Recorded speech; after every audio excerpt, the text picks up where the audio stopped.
Hi everyone, your girl Chanazi is back today with another twist.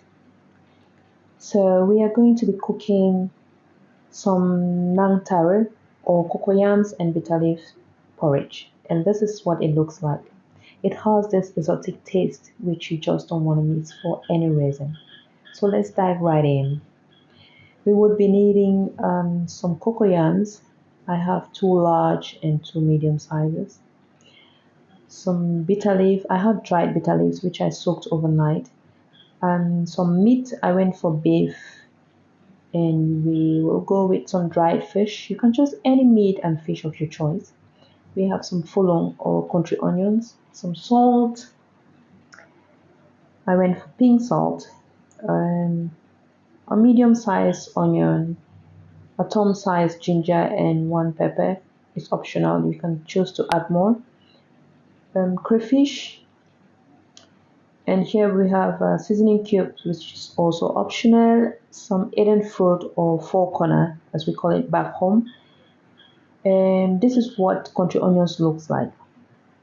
So that's what I ground. And yeah, for those who don't know what country onions is. So let's start by peeling our cocoyams. It's always preferable to go for the red cocoyams. You can see from the skin, we see that pinkish color. That's red cocoyams. It's dry, it has less water, so it's always preferable to go for that. However, if you can't place your hands on the red, then you can equally go for the white. But again, red is always the best. It's really dry, it has less water. And by the way, I forgot to mention that we would be using palm oil or red oil, if you want to call it that way. We shall be using palm oil in this process. I'll also be washing my cocoyams off camera after peeling them. So, in our clean pot, we fried some onions in, adding some onions in hot palm oil. Once it's translucent, we go in with our meat. Now stir and let it cook for about 6 to 7 minutes.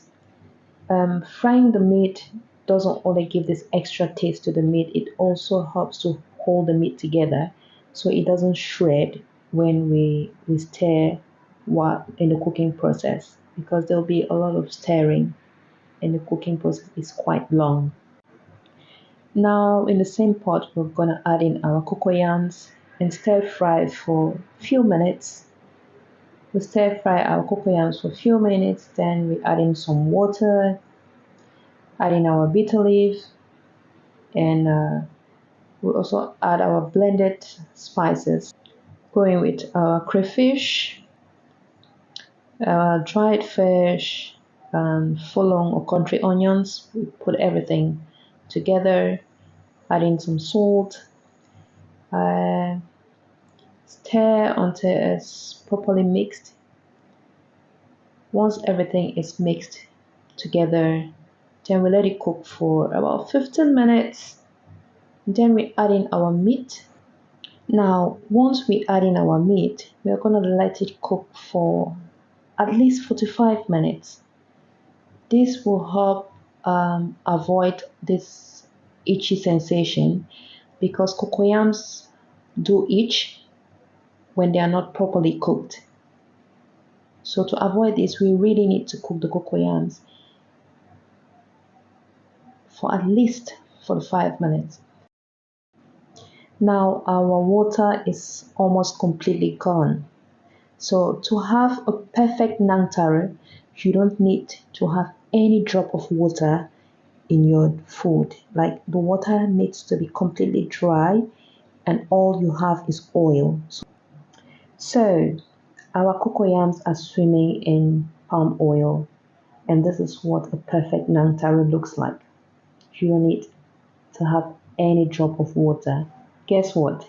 I made my Filipina colleague try this, and she just couldn't resist the aroma, she couldn't resist the taste, she just couldn't. Why don't you give it a try and let me know in the comment section what you think about it? Trust me, you're not gonna regret it.